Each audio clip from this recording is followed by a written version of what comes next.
ನಮಸ್ಕಾರ. ವಿಶೇಷ ಸಂದರ್ಶನ ಕಾರ್ಯಕ್ರಮಕ್ಕೆ ಸ್ವಾಗತ. ಇವತ್ತು ನಮ್ಮ ಜೊತೆ ಒಬ್ಬರು ಸ್ಪೆಷಲ್ ಅತಿಥಿ ಇದ್ದಾರೆ.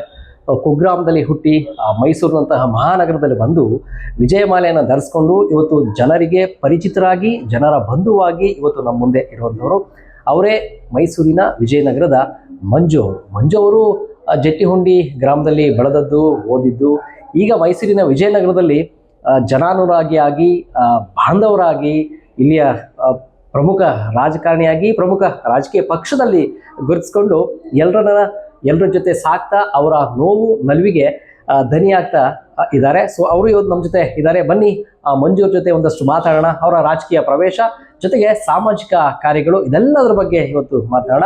ಮಂಜು ಅವರೇ ನಮಸ್ಕಾರ, ನಮ್ಮ ಕಾರ್ಯಕ್ರಮಕ್ಕೆ ಸ್ವಾಗತ. ತುಂಬ ಖುಷಿ ಆಯಿತು. ಅಂದರೆ ಒಂದಷ್ಟು ಜನಗಳನ್ನ ಕೇಳಿದಾಗ ಮಂಜು ಅಂದ್ರೆ ಅವರು ಮಂಜಣ್ಣ ಅಂತ ತುಂಬ ಚೆನ್ನಾಗಿ ಸಂಬೋಧಿಸ್ತಿದ್ರು. ಸೊ ಅಷ್ಟು ಜನರಿಗೆ ಚಿರಪರಿಚಿತ ಅಂತ ಹೇಳಿ ಅನಿಸ್ತಿದೆ. ಎಲ್ಲರೂ ನಿಮ್ಮನ್ನ ವಿಜಯನಗರ ಮಂಜು ಅಂತ ಹೇಳಿ ಕರೀತಾರೆ. ನೀವು ಕುಗ್ರಾಮದಿಂದ ಬಂದಂಥವ್ರು, ಜಟ್ಟಿ ಹುಂಡಿಯಲ್ಲಿ ಹುಟ್ಟಿದಂಥವ್ರು, ಮೈಸೂರಂತಹ ದೊಡ್ಡ ನಗರಕ್ಕೆ ಬಂದು ಇಲ್ಲಿ ನೆಲೆ ನಿಂತು ವಿಜಯನಗರಕ್ಕೆ ಬಂದು ವಿಜಯನಗರ ಮಂಜು ಅಂತ ಫೇಮಸ್ ಆಗಿ ವಿಜಯ ಮಾಲೆಯನ್ನು ಧರಿಸಿದಂಥವ್ರು. ಹೇಗಿತ್ತು ನಿಮ್ಮ ಕುಗ್ರಾಮದಿಂದ ಇಲ್ಲಿವರೆಗಿನ ಪಯಣ? ಕುಗ್ರಾಮನೇ ಸರ್. ನೀವೇನೇ ಮಾಡಿ ಅದು ಒಂದು ಹಳ್ಳಿ ಜೀವನ, ಅದು ಮತ್ತೆ ಸಿಟಿಲಿ ಸಿಗಲ್ಲ. ನಾವು ಎಷ್ಟೇ ಏನೇ ಮಾಡಿದ್ರು children's life is golden life ಅಂತ ಹೇಳೋದು ನಮ್ಗೆ ಮೇಷ್ಟ್ರು ಓದ್ಬೇಕಾರೆ. ಈ ಒಂದು ಬಾಲ್ಯ ವ್ಯವಸ್ಥೆನ ಕಳ್ಕೊಂಡ್ರೆ ಮತ್ತೆ ಸಿಗಲ್ಲ ಕಂಡ್ರೆ. ನಮಗೆ ನಮ್ಮ ಪತ್ತಾರು ಮತ್ತು ಬಸವರಾಜ್ ಮೇಷ್ಟ್ರು ಅಂತ ಹೇಳಿದ್ರು. ಅವರು ಹೇಳ್ತಾ ಇರೋರು ನಮ್ಗೆ, ಅವಾಗೆಲ್ಲ ಹುಡುಗಾಟದ ಬುದ್ಧಿ, ಅವ್ರು ಏನ್ ಹೇಳಿದ್ರು ಕೇಳೋಂಥ ಪರಿಸ್ಥಿತಿ ಇರಲಿಲ್ಲ. ನಮ್ದೇ ಆದಂತ ಒಂದು ಪರಿಕಲ್ಪನೆಗಳು, ವಯಸ್ಸಿನ ಅನುಭವದ ಕೊರತೆ. ಇವತ್ತು ಅನ್ನಿಸ್ತದೆ ಆ ಲೈಫ್ಗೆ ನಾವು ಬೆಲೆ ಕಟ್ಟಕ್ಕಾಗಲ್ಲ. ನಾವು ಏನೇ ಮಾಡಿದ್ರು children's life is golden life, ಅದು ಸತ್ಯ. ನಾವು ನನ್ನ ಮಕ್ಳಿಗೆ ಹೇಳ್ತಾ ಇರ್ತೀವಿ ಇದನ್ನ. ಅದು ಕಾಲಕ್ರಮೇಣ ಅದು ಎಲ್ಲರೂ ದೊಡ್ಡವರು ಮಕ್ಳಿಗೆ ಹೇಳಂತ ಒಂದು ಅಂತ ಸ್ಟೇಜು. ಬಟ್ ಆ ಏಜ್ ಅಲ್ಲಿ ಅರ್ಥ ಮಾಡ್ಕೊಂಡು ಡ್ಯಾಡಿ ಅಪ್ಪ ಅಮ್ಮನ ಮಾತು ಕೇಳ್ಕೊಂಡು ಆ ಲೈಫ್ ನ ಅನುಭವಿಸಿದ್ರೆ ಅದು ಅಂತ ಮೆಮೊರೇಬಲ್ ಇನ್ನೊಂದಿಲ್ಲ ಸರ್.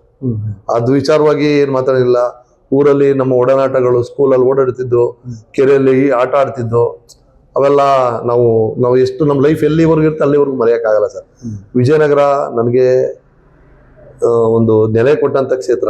ನಾನು ಯಾರು ಅಂತ ಗುರುತಿಸ್ಕೊಳಕ್ ಮಾಡ್ಕೊಟ್ಟಂತ ವಿಜಯನಗರ ನನ್ನ ಉಸಿರಿರೋವರೆಗೂ ನಾವು ಮರೆಯಲ್ಲ.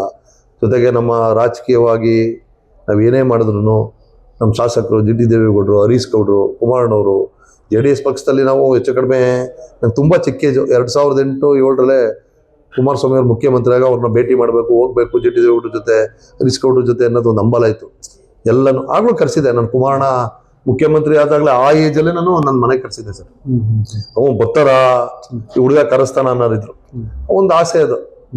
ಬಿಕಾಸ್ ಆಫ್ ನಮ್ಮ ಜಿ ಟಿ ದೇವೇಗೌಡ, ಹರೀಶ್ ಗೌಡರು ನೇತೃತ್ವದಲ್ಲಿ ಅವರು ನಮ್ಮ ಕ್ಷೇತ್ರ ಚಾಮುಂಡೇಶ್ವರಿ ಕ್ಷೇತ್ರಕ್ಕೆ ಶಾಸಕರಾದ್ಮೇಲೆ ನಾವ್ಯಾರು ಅಂತ ರೂಢಿಸ್ಕೊಳಕಾಯ್ತು.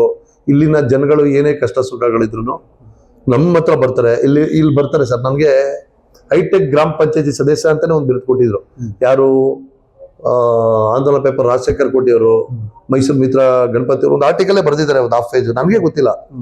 ನಮ್ಮಲ್ಲಿ ಏನಾಗಿದೆ, ವಿಜಯನಗರ ಥರ್ಡ್ ಸ್ಟೇಜಲ್ಲಿ 100% ಅಫಿಷಿಯಲ್ ಏರಿಯಾ.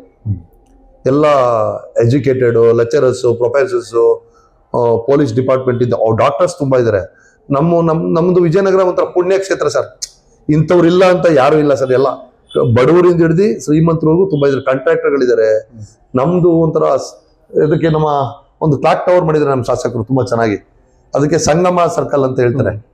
ಸಂಗಮ ಸರ್ಕಲ್ ಹೆಂಗಿದ್ರೆ 4 ರೋಡ್ಗೂ ಹೋಗ್ಬೋದು. ಈ ಕಡೆ ಮೈಸೂರು ಸಿಟಿಗೆ ಹೋಗ್ಬೋದು, ಈ ಕಡೆ ಭೋಗಾದಿ ಕಡೆಗೆ ಹೋಗ್ಬೋದು, ಗದ್ಗೆ ರೋಡ್ಗೆ, ಈ ಕಡೆ ಹುಣಸೂರು ರೋಡ್ಗೆ ಹೋಗ್ಬೋದು, ಈ ಕಡೆ ವಿಜಯನಗರ 4ನೇ ಅಂತಕ್ಕೆ ಹೋಗ್ಬೋದು. ಬಟ್ ವಿಜಯನಗರದಲ್ಲಿ ಬಂದವರು ಯಾರು ವಾಪಸ್ ಹೋಗಲ್ಲ ಸರ್. ಆ ತರ ವಿಜಯನಗರ ಕ್ಷೇತ್ರ ಸರ್. ಇಲ್ಲಿ ನೀವೇ ಬಂದು 1 ತಿಂಗಳು ಉಟ್ಕೊಂಡ್ರೆ ಯಾವ ಕಾರಣಕ್ಕೂ ಏರಿಯಾ ಬಿಟ್ಟು ಹೋಗಲ್ಲ ಸರ್. ಅಂತ ಒಂದು ತಾಯಿ ಸಪ್ತಮಾತಿಕೆ ಚೌಡೇಶ್ವರಿ ಟೆಂಪಲ್ ಇದೆ. ದೊಡ್ಡ ಗಣಪತಿ ಮೈಸೂರು ಚಾಮರಾಜನಗರ ಡಿಸ್ಟಿಕ್ ಅಲ್ಲಿ ಯಾವುದೂ ಇಲ್ಲ ಅಂತ ದೊಡ್ಡ ಗಣಪತಿ ದೇವಸ್ಥಾನ ಇದೆ ಸರ್ A1 ಬ್ಲಾಕಲ್ಲಿ. ಆ ತರ ತಾಯಿ ಗಣಪತಿ ತಂದೆ ನೆಲೆಸಿರುವಂತ ಕ್ಷೇತ್ರ. ಜೊತೆಗೆ ನಮ್ಮ ಚಾಮುಂಡೇಶ್ವರಿ ಕ್ಷೇತ್ರದಲ್ಲಿ ತಾಯಿ ಚಾಮುಂಡೇಶ್ವರಿ ಆಶೀರ್ವಾದ. ಆ ತಾಯಿ ನಮ್ಗೆ ತುಂಬಾ ಚೆನ್ನಾಗಿ ಕಳಿಸ್ತಾರೆ ಬೆಟ್ಟ. ಎಲ್ಲಿಂದ ಸ್ವಂತ ಬಾಂಧವ್ಯ ಬೆಳೆದಿದೆ 100% ಸರ್. ಹುಟ್ಟು ಊರು ಕೊಟ್ಟಿರ್ಬೋದು, ಜೀವನ ನಮ್ಮ ಲೈಫ್ ನ ವಿಜಯನಗರ ತೋರಿಸಿದೆ ಸರ್. ಸೊ ತಾವು ಕುಟುಂಬಕ್ಕೆ ಹೆಚ್ಚು ಒತ್ತು ನೀಡೋರು ಮತ್ತು ಕೌಟುಂಬಿಕ ಮೌಲ್ಯಗಳಿಗೆ ಹೆಚ್ಚು ಒತ್ತು ನೀಡುವಂಥವ್ರು. ಹಳ್ಳಿಯಲ್ಲಿ ತುಂಬ ಖುಷಿಯಲ್ಲಿದ್ರಿ, ಎಲ್ಲರ ಜೊತೆ ಖುಷಿಯಾಗಿ ಓಡಾಡ್ತಿದ್ರಿ. ಸೊ ಅಲ್ಲಿಂದ ಮೈಸೂರು ಕಡೆಗೆ ಹೇಗೆ ಬಂದ್ರಿ? ಮತ್ತೆ ರಾಜಕೀಯ ಪ್ರವೇಶಕ್ಕೆ ಯಾರು ಪ್ರೇರಣೆ ಮತ್ತು ರಾಜಕೀಯಕ್ಕೆ ಹೇಗೆ ಕಾಲಿಟ್ರಿ ಅಂತ?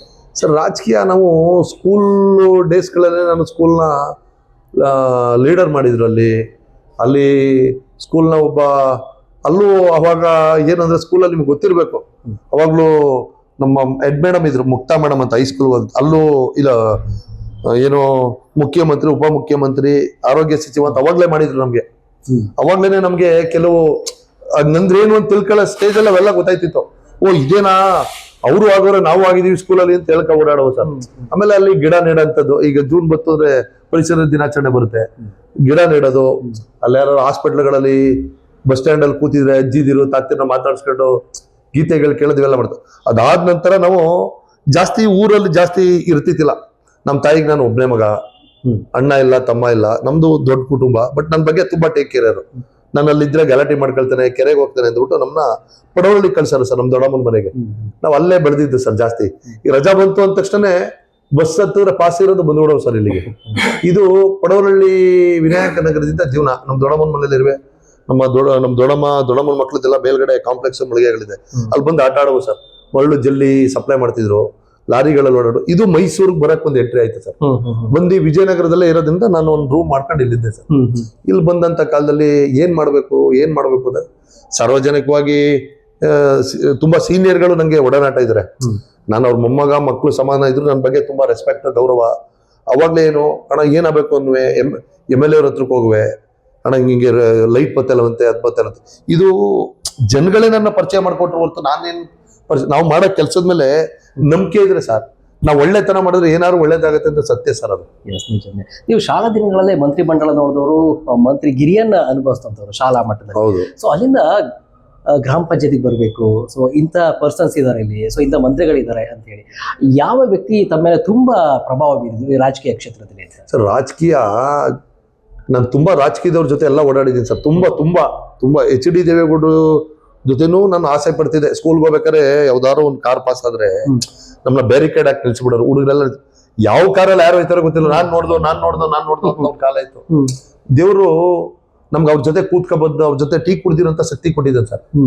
ಈ 2018 ಕುಮಾರಣ್ಣ ಮುಖ್ಯಮಂತ್ರಿ ಆದಾಗ ನಾನು, D ದೇವೇಗೌಡ ಸಾಹೇಬರು, ನಮ್ಮ ಹರೀಶ್ ಗೌಡ್ರು ಅವ್ರ ಮಗವರು, ಈಗ ಹುಣಸೂರು ನಾಲಿ ಶಾಸಕರು, ನಮ್ಗೆ ಅವರೇ ಎಲ್ಲ ಬೆನ್ನೆಲ್. ಅವ್ರ ಜೊತೆ ಹೋಗಿ ಅವರು ನನ್ನ ಬೇರೆ ಅವರು ಯಾರು ಅಂತ ಹೇಳಿದ್ರೆ ಅವರಲ್ಲಿ ಒಬ್ರು ಅಂತೇಳಿ ನೋಡಿ ಅವ್ರ ಜೊತೆ ಕುಣಿಸಿ, ಲಲಿತ್ ಮಾಲಲ್ಲಿ ಸುಧಾಮೂರ್ತಿ ಮೇಡಮ್, ನಾವು ಅವ್ರ ಇನ್ಫೋಸಿಸ್ ಸುಧಾಮೂರ್ತಿ ಅವ್ರನ್ನ ಇನ್ವೈಟ್ ಮಾಡಿದ್ರು ಸರ್. ಅವೆಲ್ಲ ನಮ್ ಡ್ರೀಮ್ಸ್ ಸರ್. ಅವೆಲ್ಲ ನಮ್ ಕಣ್ಣೆದುರಿಗೆ ನಡೆದು ಇದಕ್ಕಿಂತ ಖುಷಿ ಪಡಂತದ್ದು ಸೌಭಾಗ್ಯ ಏನಿದೆ. ಸ್ಕೂಲ್ ಲೈಫಲ್ಲಿ ಯಾವ ಕಾರಲ್ಲಿ ಯಾರು ಹೋದ್ರು ಒಂದು ನೋಡ್ತಿದ್ದಿಲ್ಲ. ಇವತ್ತು ಮುಖ್ಯಮಂತ್ರಿ ಜೊತೆ, ಸಚಿವ ಸಂಪುಟದ ಜೊತೆ ಒಂದು ಲಲಿತ್ ಮಾಲಲ್ಲಿ ದಸರಾ ಉದ್ಘಾಟನೆಗೆ ಯಾರೇ ಒಬ್ರು ಗಣ್ಯರ ಆಹ್ವಾನ ಮಾಡಿದ್ರೆ ಫಸ್ಟ್ ಲಲಿತ್ ಮಾಲ್ ಅವ್ರಿಗೊಂದು ಚಾ ಕೂಟ ಅರೇಂಜ್ ಮಾಡ್ತಾರೆ ಸರ್. ಅಲ್ಲಿ ಜೊತೆಲೆ ಕೂತಿ ಮಾಡಿದಂತ ನೆನಪುಗಳು ಇವೆಲ್ಲ ನಾವು ಮರೆಯಕ್ಕಾಗದೇ ಇರುವಂತ ಘಟನೆ ಆಗ್ಲಿಂದ. ಸೊ ನೀವು ಇಟ್ಟಿದ್ದು ಜಟ್ಟಿಹುಂಡಿಯಲ್ಲಿ, ಸೊ ಗ್ರಾಮ ಪಂಚಾಯತ್ ಸದಸ್ಯರಾದದ್ದು ಹಿನ್ಕಲ್ನಲ್ಲಿ. ಎಲ್ಲಿಂದ ಎಲ್ಲಿಗೋ ಸಂಬಂಧ ಅಂದ್ರೆ ನಿಮ್ಮ ಹುಟ್ಟಿದ ಊರನ್ನ ಬಿಟ್ಟು ಸೊ ಇಲ್ಲಿಗೆ ಬಂದು ಇಲ್ಲಿ ಗ್ರಾಮ ಪಂಚಾಯತಿ ಸದಸ್ಯರಿಗೆ ಆಯ್ಕೆ ಆಗೋದು ಸುಲಭ ಅಲ್ಲ. ಆ ಸಾಧನೆ ಹೇಗೆ ನಿಮ್ಮಲ್ಲಿ ಸಾಧ್ಯ ಆಯ್ತು ಅಂತ? ಸರ್ ನಾನು ಹೇಳಿದ್ನಲ್ಲ ಸರ್, ಇದು ಗ್ರಾಮ ಪಂಚಾಯತಿ ಸದಸ್ಯ ಅನ್ನೋದಕ್ಕಿಂತ ಜೊತೆಗೆ ವಿಜಯನಗರ 3ನೇ ಅಂತ ಎಸ್ಪೆಷಲಿ ಮೈಸೂರು ಮಹಾನಗರ ಪಾಲಿಕೆಗೆ ಒಳಗೊಂಡಿದೆ. ನಾವು ಏನೇ ಮಾಡಿದ್ರು ಅಲ್ಲಿ ಮಹಾನಗರ ಪಾಲಿಕೆಯಲ್ಲಿ ಟ್ಯಾಕ್ಸು, ಕಂದಾಯ, ಪ್ಲಾನ್ ಪ್ರತಿಯೊಂದು ಎಲ್ಲ ಆಗ್ಬೇಕು. ಏನು ಆ ಟೈಮಲ್ಲಿ ಏನಾಯ್ತು ಗೊತ್ತಿಲ್ಲ, ಆಗ್ತಾನೆ MLA ಇದು ಎಲೆಕ್ಷನ್ ನಡೀತಾ ಇದೆ ವಿಜಯನಗರ 3ನೇ ಅಂತ, ನೀವ್ ಯಾಕೆ ನಿಲ್ಲಲ್ಲ ಅಂದ್ರು. ಇಲ್ಲ ನಮ್ದು ಕಾರ್ಪೊರೇಷನ್ ಸೇರಿದ್ರೆ ನಾವೇ ಗ್ರಾಮ ಪಂಚಾಯತಿ ನಿಲ್ಲೋಣ. ನೋಡಿದ್ರೆ ಇನ್ಕಲ್ ಗ್ರಾಮದ ಸರ್ವೆ ನಂಬರ್ ಬರೋದ್ರಿಂದ ಇನ್ಕಲ್ ವ್ಯಾಪ್ತಿಗೆ ಹಾಕೊಂಡಿದ್ದಾರೆ. ಆಗ ನಾನು ಏನ್ ಮಾಡ್ಲಿ, ಎಲೆಕ್ಷನ್ ನಿಲ್ಬೇಕೋ ಬೇಡ ಅಂತ ನಮ್ಮ ಶಾಸಕರಾದ GT ದೇವೇಗೌಡರು ಮತ್ತು ಹರೀಶ್ ಗೌಡ್ರ ತಗೋದೆ. ನೋಡ್ರಿ ಈಗ ಬಾಗ್ಬಿಟ್ಟವ್ರೆ, ನೋಡಿ ಈಗ ನೋಟಿಫಿಕೇಶನ್ ಆಗಿದೆ ಗೊತ್ತಿಲ್ಲ, ನಾನು ಕೂತ್ ಮಾತಾಡ್ತೀನಿ ಡ್ಯಾಡಿ ಅವ್ರ ಹತ್ರ, ಕಾರ್ಪೊರೇಷನ್ ಸೇರಿಸ್ಕೊಳ್ಳೋಣ, ಇದೊಂದು ಏರಿಯಾ ಹಿಂಗೆ ಆಗ್ಬಿಟ್ಟಿದೆ ಅಂತ ಹೇಳ್ಬಿಟ್ಟು ಮಾತುಕತೆ ನಡೀತಾ ಇತ್ತು ಸರ್. ಆಗ ಲಾಸ್ಟ್ 2 days ನನಗೆ ಏನ್ ಮಾಡ್ಲಿ ಅಂದೆ. ಮಾಡಿದ ತಕ್ಷಣ ಇಲ್ಲ ಗ್ರಾಮ ಪಂಚಾಯತ್ಗೆ ಅರ್ಜಿ ಹಾಕಿ ನೀವು ಎಲೆಕ್ಷನ್ ನಿಂತ್ಕೊಳ್ಳಿ, ತಲೆಗಳಲ್ಲಿ ನೀವು ಈಸಿ ಗೆಲ್ತೀರಾ, ನಿಮ್ಮವ್ರು ಯಾರು ಬೇಕಾದ್ರೆ ಗೆಲ್ಸು. ಆಗ ಹೋಗಿ ನಾಮಿನೇಷನ್ ಮಾಡ್ಬಿಟ್ಟು ಬಂದೆ ಸರ್.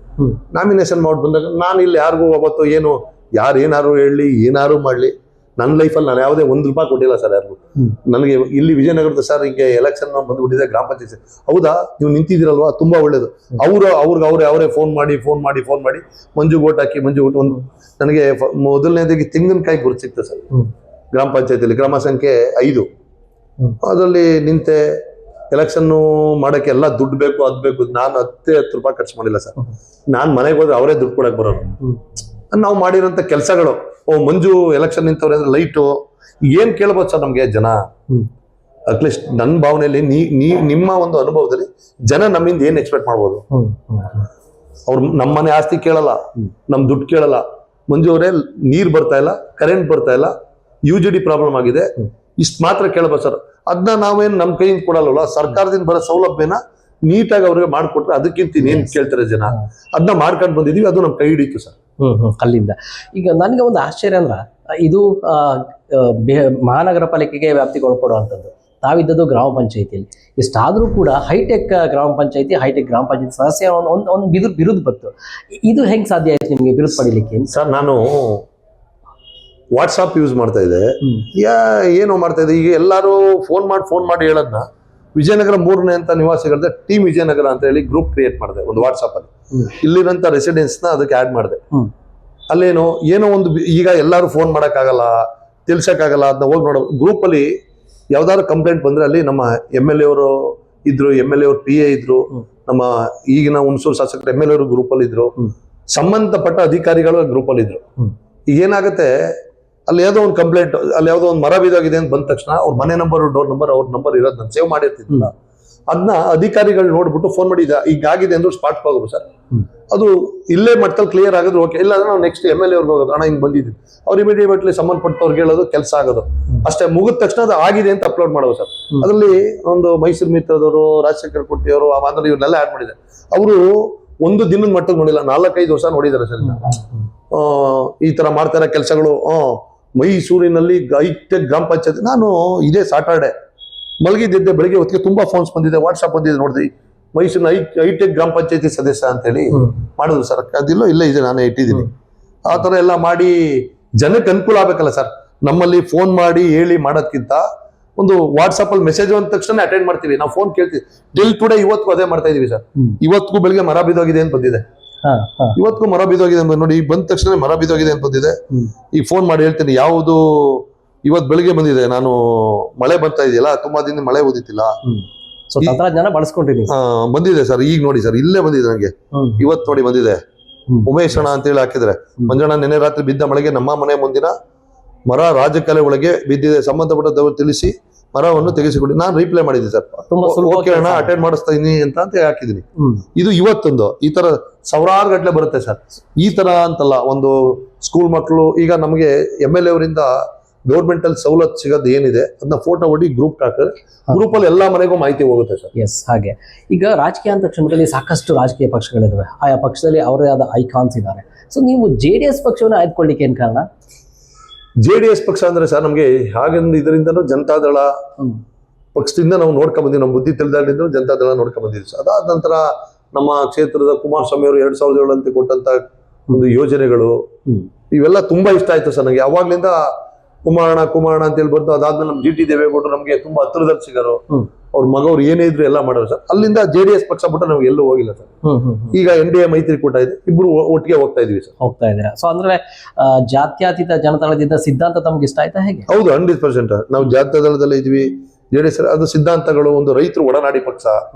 ಇವತ್ತು ರೈತರು ಸಾಲ ಮನ್ನಾ ಇರ್ಬೋದು, ಅವತ್ತೊಂದು ಕಾಲದಲ್ಲಿ ಸರಾಯಿ ನಿಷೇಧ, ಲಾಟರಿ ನಿಷೇಧ, ಅದು ಒಂದು ಏನು ಆರ್ಥಿಕ ಭದ್ರತೆನ ಕ್ರೋಢೀಕರಣ ಮಾಡುವ ಒಂದು ಇದನ್ನೇ ದಿಟ್ಟ ನಿರ್ಧಾರ ತಗೊಂಡಂತ ಕುಮಾರಣ್ಣವರು. ಅವೆಲ್ಲ ನಾವು ಹಳ್ಳಿ ಕಡೆ ನೋಡ್ತಿದ್ವಲ್ಲ ಸರ್, ದಿನ ಸರಾಯಿ ಕುಡಿಯೋದು, ಲಾಟ್ರಿಲಿ. ಇವತ್ತೆಲ್ಲ ಸ್ವಲ್ಪ ಲೇಬರ್ ಪೇಮೆಂಟ್ ಜಾಸ್ತಿ ಆಗಿದೆ, ಅವತ್ತೆಲ್ಲ 100-150 ರೂಪಾಯಿ, 100 ರೂಪಾಯಿ ಉಂಟ ಮನೆ ಜೀವನ ಇಲ್ಲ. ಅವೆಲ್ಲ ನೋಡಿ ದಿನ ಅದನ್ನ ಬ್ಯಾನ್ ಮಾಡೋದು ಸರ್. ಅವೆಲ್ಲ ಒಂದು ಇನ್ಸ್ಪಿರೇಷನ್ ನಮ್ಗೆ, ಖುಷಿ ಜನತಾದಳದಿಂದ ಹಿಂಗ ಆಯ್ತಲ್ಲ ಅಂತ. ಸೊ ನಿಮ್ಗೆ GT ದೇವೇಗೌಡರು ಇದ್ದಾರೆ, ಅವ್ರ ಮಗ ಕೂಡ ಇದ್ದಾರೆ. ಸೊ ಇಬ್ರು ಪ್ರಬಲ ಮುಖಂಡರು JDS ನಲ್ಲಿ. ಸೊ ನಿಮ್ಗೂ ಅವ್ರಿಗೂ ತುಂಬಾ ಒಡನಾಟ ಭಾರಿ ಚೆನ್ನಾಗಿದೆ. ಅವ್ರಿಬ್ರಲ್ಲಿ ಇಷ್ಟವಾದಂತಹ ಗುಣ ಯಾವ್ದು ನಿಮ್ಗೆ? ಸರ್, ಇಬ್ಬರಲ್ಲಿ ಇಷ್ಟವಾದಂಥದ್ದು, ಈಗ GT ದೇವೇಗೌಡರು ತುಂಬಾ ಚಿಕ್ಕದ್ರಿಂದ ಅವರು ಸೊಸೈಟಿಯಿಂದ ಅವರು ಕಾರ್ಯದರ್ಶಿ ಆಗಿ ರಾಜಕಾರಣ ಮಾಡ್ಕೊಂಡು ಬಂದಿದ್ದಾರೆ. ಗೌಡ ಅವರು ಹಳ್ಳಿ ರಾಜಕಾರಣ, ಅವರು ಏನೇ ಮಾಡಿದ್ರು ಕಲ್ಮಶ ಇಲ್ದಂಗೆ ಮಾತಾಡ್ತಾರೆ ಸರ್. ಬೈಬೋದು, ನನಗೂ ಬೈತಾರೆ, ಎಲ್ಲರಿಗೂ ಬೈತಾರೆ. ಅದನ್ನ ತಪ್ಪು ಅಂತ ತಿಳಿಯಕ್ಕಾಗಲ್ಲ. ಈಗ ಕೆಲವು ಗಾದೆನೇ ಇದೆ, ಬೈಯ ಕೇಳೋದು ಬುದ್ಧಿ ಕಳಿಯ ಕೇಳ್ತಾರೆ, ಈ ತರ ಎಲ್ಲ ಅವೆಲ್ಲ ನಾವು ರೂಢಿಸ್ಕೊಂಡ್ ಬಂದಿದೀವಲ್ಲ ಸರ್. ಅದಾದ ನಂತರ ಅವ್ರು ಏನೇ ಮಾಡ್ಲಿ, ಏನ್ ಹೇಳಿ, ನಾನು ಏನೇ ಹೇಳಿದ್ರು ಮಾಡ್ತಾರೆ ಸರ್. ಜೊತೆಗೆ ಅವ್ರ ಮಗ ಹರೀಶ್ ಗೌಡ್ರು ತುಂಬಾ ತಾಳ್ಮೆ ಸರ್, ಮುಂದಿನ ಭವಿಷ್ಯದ ನಾಯಕ ಸರ್ ನಮ್ಗೆ ಅವರು. ಅವ್ರಂತ ನಾಯಕ ನಾನು ಎಲ್ಲೂ ನೋಡಿಲ್ಲ ಸರ್. ನಾನು ಎಷ್ಟೊತ್ತು ರಾತ್ರಿ ಫೋನ್ ಮಾಡ್ಲಿ ಸರ್, ನಮಗ್ ಬೇಕಾಗಿರೋ ನಾಯಕತ್ವ ಗುಣ ಅದೇ ಸರ್. ಎಷ್ಟೊತ್ತು ರಾತ್ರಿ ಫೋನ್ ಮಾಡಿ ಸರ್, ಮಂಜು ಏನಾಗ್ಬೇಕು ಅಂತಾರೆ, ನಾವು ಒಂದು ಅಧಿಕಾರಿ ಲೆವೆಲ್ ವರೆಗೂ ಮಾತಾಡ್ಬೋದು, ಸಣ್ಣ ಪುಟ್ಟ. ದೊಡ್ಡ ದೊಡ್ಡ ಮಟ್ಟಕ್ಕಾದ್ರೆ ಅವ್ರ ಕೆಲ MLA ಅವ್ರ ಕೆಲ ಫೋನ್ ಮಾಡಿದ ತಕ್ಷಣ ಅಟೆಂಡ್ ಮಾಡಿಸೋದು ನಂಗೆ ಇನ್ಸ್ಪಿರೇಷನ್ ಅರಿಸ್ಕೊಡ್ರು ಸರ್. ಸೊ ಅವರು ನಿಮ್ಮನ್ನ ಮೆಚ್ಚುತ್ತಾರೆ, ನೀವು ಅವ್ರನ್ನ ತುಂಬಾ ಮೆಚ್ಚುತ್ತಾರೆ, ಹೌದು ಸರ್. ಅನುಯಾಯಿ ಕೂಡ ತಾವು. ಅವ್ರಿಗೆ ಆಸೆ ಇದೆ ಈ ಬಾರಿಯ ಚಾಮುಂಡೇಶ್ವರಿ ಕ್ಷೇತ್ರದಲ್ಲಿ ಕಾರ್ಪೊರೇಟ್ ಆಗಿ ಮಂಜು ಅವರು ಆಯ್ಕೆ ಆಗಬೇಕು, ಸೊ ಅವರೇ ಇಲ್ಲಿಯ ಸ್ಪರ್ಧಿ ಅಂತ ಹೇಳಿ. ನೀವು ಚಾಮುಂಡೇಶ್ವರಿ ಕ್ಷೇತ್ರ ತುಂಬಾ ಹತ್ತಿರದಿಂದ ನೋಡಿದಿರ. ಹೌದು. ನೀವು ಕಂಡಂಗೆ ಅಲ್ಲಿರುವಂತಹ ಸಮಸ್ಯೆಗಳು ಯಾವುದು? ಸಮಸ್ಯೆಗಳು ಸರ್ ತುಂಬಾ ಆಳವ, ತುಂಬಾ ಸಮಸ್ಯೆಗಳಿದೆ ಸರ್. ಈಗ ರಾಜ್ಯದ ಮುಖ್ಯಮಂತ್ರಿ ಆಗಿದ್ದಂತ ಸಿದ್ದರಾಮಯ್ಯ ಅವರು ಚಾಮುಂಡೇಶ್ವರಿ ಕ್ಷೇತ್ರದ ಪ್ರತಿನಿಧಿಸ್ತಿದ್ರು, 13 ಬಾರಿ ಹಣಕಾಸು ಮಂಡನೆ ಮಾಡಿದ್ರು. ಅಂತದ್ದೇನು ಆಗಿಲ್ಲ ಸರ್. ಚಾಮುಂಡೇಶ್ವರಿ ಕ್ಷೇತ್ರ ತುಂಬಾ ಅತಿ ಹೆಚ್ಚು ಮತದಾರ ಮೇಲೆ ದೊಡ್ಡ ಕ್ಷೇತ್ರ. ಮೈಸೂರಿನ ನಿಮ್ಗೆ ಗೊತ್ತಿರ್ಬೇಕು, ಈ ಚಾಮರಾಜ ಕಾನ್ಸ್ಟಿಟ್ಯೂನ್ಸಿ ಸಿಟಿ ಒಳಗಿದೆ, ನರಸಿಂಹರಾಜ ಕಾನ್ಸ್ಟಿಟ್ಯೂನ್ಸಿ ಸಿಟಿ ಒಳಗಿದೆ, KR ಕಾನ್ಸ್ಟಿಟ್ಯೂನ್ಸಿ ಸಿಟಿ ಒಳಗಿದೆ. ಚಾಮುಂಡೇಶ್ವರಿ ಇಡೀ ರಿಂಗ್ ರೋಡ್ ಸುತ್ತುವರೆದಿದೆ ಸರ್. HD ಕೋಟೆ ರೋಡ್ ಇಂದ ಹಿಡಿದು ನಾಗನಹಳ್ಳಿಯಿಂದ ಮುಂದೆ ಕಳಸ್ತವಾಡಿವರೆಗೂ ಇದೆ. ಹಿಂಗೋದ್ರೆ ಮನುಗಳ್ಳಿ ಗೇಟ್ ಇಂದ ಎಂಡ್ ವರ್ಗೂ ಇದೆ. ಹಿಂಗೋದ್ರೆ ವರ್ಣಾಡ್ ಕಾನ್ಸ್ಟಿಟ್ಯೂನ್ಸಿ ಇಡೀ ಬಿಗ್ಗೆಸ್ಟ್ ಕಾನ್ಸ್ಟಿಟ್ಯೂನ್ಸಿ ಸರ್. ಅದನ್ನ ನಮ್ಮಂತ ಲಕ್ಷಾಂತರ ಜನರು ಹಾವಲ್ ಕೊಡ್ತಾರೆ. ಸರಿಯಾಗಿ ಅಭಿವೃದ್ಧಿ ಮಾಡ್ಲಿಕ್ಕೆ ಹಣನೂ ಕಡಿಮೆ ಇದೆ ಸರ್. ಈಗಿನ ಗೌರ್ಮೆಂಟ್ ಅಲ್ಲಿ ಏನು ಮಾಡಕ್ ಆಗ್ತಾರೆ ಸರ್. ತುಂಬಾ ಹಿಂಸೆ. ನಮ್ಮಲ್ಲಿ ಆಗೋದು UGD ಸಮಸ್ಯೆಗಳು, ಆಗೆಲ್ಲ ಲೇಔಟ್ ಮಾಡಿ ಕೊಟ್ಬಿಟ್ರು. 30-40 ವರ್ಷ ಆಗಿತ್ತು. ಈಗ ಇವ್ರು ಬಂದಂತ ಕಾಲದಲ್ಲಿ ಒಟ್ಟಿಗೆ ಉದ್ಭವಿಸ ಎಲ್ಲಿ ಮಾಡಕ್ಕಾಗುತ್ತೆ ಸರ್. ಇದ್ದಂತ 2018 20 ತಿಂಗಳು ಸರ್ಕಾರ, ಒಂದು 10 ತಿಂಗಳು ಸರ್ಕಾರ ಬಿಟ್ಟಾಯ್ತು. ಆ ಯೋಜನೆಗಳು ರೆಡಿ ಮಾಡಕ್ ಆಗ್ಲಿಲ್ಲ. ಅದಾದ ನಂತರ ಬೇರೆ ಸರ್ಕಾರ ಬಂತು. ಗೊತ್ತಲ್ಲ ನಿಮ್ಗೆ, ಸರ್ಕಾರ ಇದ್ರೆ ಇನ್ನೊಬ್ರು ಸರ್ಕಾರ ವಿರೋಧ ಪಕ್ಷದವ್ರಿಗೆ ಗ್ರಾಂಟ್ಗಳೇ ಸಿಗ್ತಾ ಇಲ್ಲ. ಈಗಿನ ಯೋಜನೆಗಳು ನನಗೆ ಗೊತ್ತಿದ್ದಾಗೆ ಸರ್ಕಾರದ ಅವಶ್ಯಕತೆ ಇಲ್ಲ ಸರ್. ನಾನು ಅದನ್ನ ಒಪ್ಪಲ್ಲ ಸರ್. ನಮ್ಮ ಒಂದು ವ್ಯವಸ್ಥೆ ಏನು, 70 ವರ್ಷ ಮೇಲ್ಪಟ್ಟಂದ್ರೆ ಪೂರ್ಣ ಉಚಿತ ಸಿಗ್ಬೇಕು ಸೀನಿಯರ್ಗಳಿಗೆ. ಅವರು ಯಾವುದೇ ಮಕ್ಕಳ ಮೇಲೆ ಡಿಪೆಂಡ್ ಆಗಬಾರ್ದು. Next first LKG UKG 10th ವರೆಗೂ ಒಳ್ಳೆ ಟಾಪ್ ಲೆವೆಲ್ ಎಜುಕೇಶನ್ ಕೊಡಬೇಕು. ಕುಮಾರಣ್ಣ ಕಾನ್ಸೆಪ್ಟ್ ಇತ್ತು, ಅಧಿಕಾರಕ್ಕೆ ಬಂದ ತಕ್ಷಣ ಮಾಡ್ತೀನಿ ಅಂತ. ಈಗೆಲ್ಲ ಮೊನ್ನೆ ಯಾವುದೋ ಒಂದು ನಿಮ್ಮ ಮೀಡಿಯಾದಲ್ಲಿ ನೋಡಿದೆ, ಕೇರ್ಪೇಟೆ ಹತ್ರ ಒಂದು ಗೌರ್ಮೆಂಟ್ ಸ್ಕೂಲ್ಗೆ ಕ್ಯೂ ನಿಂತಿದ್ದಾರೆ. ಅಂದ್ರೆ ಆ ತರ ನಿಂತ್ಕೊಳ್ಳಂತ ಪರಿಸ್ಥಿತಿ ಬರಬೇಕು. ಹಾಗೆ ನೋಡಿ, ರಾಜಕೀಯ ಮುಖಂಡರೆ ತಮ್ಮ ಮೇಲೆ ಭರವಸೆ ಇಟ್ಕೊಂಡು, ವಿಶ್ವಾಸ ಇಟ್ಕೊಂಡು ಇಂಥ ದೊಡ್ಡ ಕ್ಷೇತ್ರವನ್ನ ನಿಮಗೆ ಬಿಟ್ಕೊಡ್ತಾರೆ ಅನ್ನುವಾಗ, ಸೊ ಯುವಕರು ಮಹಿಳೆಯರು ಕೂಡ ಆ ವ್ಯಾಪ್ತಿಯಲ್ಲಿ ನಿಮ್ಮಲ್ಲಿ ಒಂದಷ್ಟು ಭರವಸೆ ಇದೆ, ಒಂದಷ್ಟು ನಿರೀಕ್ಷೆ ಕೂಡ ಇದೆ. ಸಮಸ್ಯೆಗಳಿದ್ದೇ ಇದೆ ಒಂದಷ್ಟು. ನೀವು ಹೇಳ್ದಂಗೆ ಯುವಕರು, ತಾವು ಯುವಕರಿದ್ದಾರೆ, ಹಾಗಾಗಿ ಯುವಕ ಸಮಸ್ಯೆಗಳು ಗೊತ್ತು, ಮಹಿಳೆಯರಿದ್ದಾರೆ. ಅದಕ್ಕೂ ಹೆಚ್ಚಾಗಿ ರೈತರ ಪರವಾಗಿ ಸಾಕಷ್ಟು ಸಮಸ್ಯೆಗಳಿರ್ತವೆ. ಇವೆಲ್ಲವನ್ನ ಸಮಸ್ಯೆಗಳನ್ನ ಗಮನಿಸಿದ್ರೆ ಯಾವುದು ತುಂಬಾ ಗಂಭೀರವಾದ ಸಮಸ್ಯೆ, ಅದನ್ನ ಹೇಗೆ ಪರಿಹಾರ ಮಾಡಬೇಕು ಅಂತೇಳಿ ಪ್ಲಾನ್ ಏನಾರು ಇದೆಯಾ ಮುಂದೆ ಅಂತ?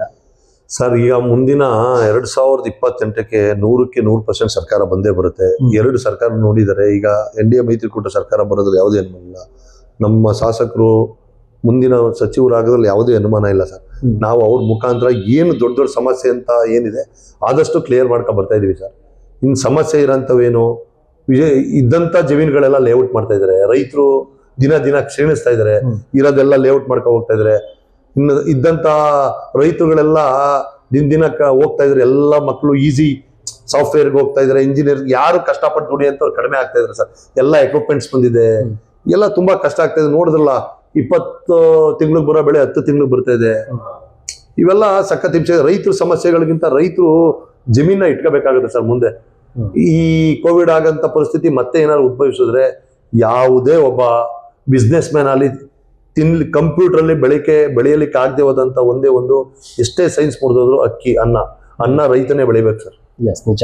ನೋಡಿ, ಈಗ ಕಾಂಗ್ರೆಸ್ ಬಹುದೊಡ್ಡ ಪಕ್ಷವಾಗಿ ಹೊರಹೊಮ್ಮಿದೆ, 130ಕ್ಕೂ ಹೆಚ್ಚು ಸೀಟುಗಳನ್ನ ತಗೊಂಡಿದೆ. ಸೊ ಗ್ಯಾರಂಟಿಗಳು ಒಂದಷ್ಟು ಜನರನ್ನ ಸೆಳೆದಿದೆ. ಇದೆಲ್ಲದರ ನಡುವೆ JDS ಈ ಬಾರಿ ಗೆದ್ದು ಸ್ವತಂತ್ರವಾಗಿ ಸರ್ಕಾರ ಸ್ಥಾಪಿಸ್ಲಿಕ್ಕೆ ಸಾಧ್ಯ ಆಗುತ್ತಾ ಸರ್? ನಾನು ಸ್ವತಂತ್ರವಾಗಿ ಸ್ಥಾಪಿಸ್ತಾರೆ ಅನ್ನೋದಕ್ಕಿಂತ ಹೆಚ್ಚಾಗಲಿ ಸರ್. ಈಗ ಇರೋಂಥ 18-20 ಸೀಟ್ ಇತ್ತು.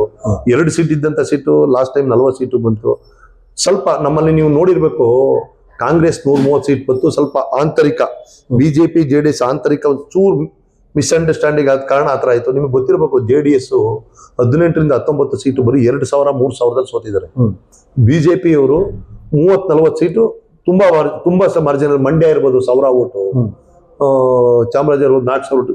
ತುಂಬಾ ಕಾನ್ಸ್ಟಿಟ್ಯೂನ್ಸಿಗಳು ತುಂಬಾ ಹತ್ತಿರದ, ಬಿಕಾಸ್ ಆಫ್ ಹೊಂದಾಣಿಕೆ ಇಲ್ದ ಹೋದ ಕಾರಣ. ಈ ಸಲ NDA ಮೈತ್ರಿಕೂಟ ಇದೆ, 100% ನಮ್ಮಲ್ಲಿ ಒಂದು 70 ಸ್ಥಾನವರೆಗೂ ಹೋಗ್ತೀವಿ ಸರ್. ರಾಜ್ಯದ ಮುಖ್ಯಮಂತ್ರಿ ಕುಮಾರಣ್ಣ ಹಾಗೆ ಆಗ್ತಾರೆ. NDA ಮೈತ್ರಿಕೂಟದಲ್ಲಿ ಇವತ್ತು ಕರ್ನಾಟಕದ ಸರ್ಕಾರದ ಒಂದು, ಭಾರತ ಸರ್ಕಾರದ ಒಂದು ಉನ್ನತ ಹುದ್ದೆಲಿದ್ದಾರೆ. ನಮ್ಮ ಶಾಸಕರುಗಳಿದ್ದಾರೆ. ಇವತ್ತೇನೋ ಚಾಮುಂಡೇಶ್ವರಿ ಏನೋ ಸದ್ಯಕ್ಕೆ ಏನೋ ಒಂದು ಇದು ನಡೀತಾ ಇದೆ ಅಂತಾರೆ.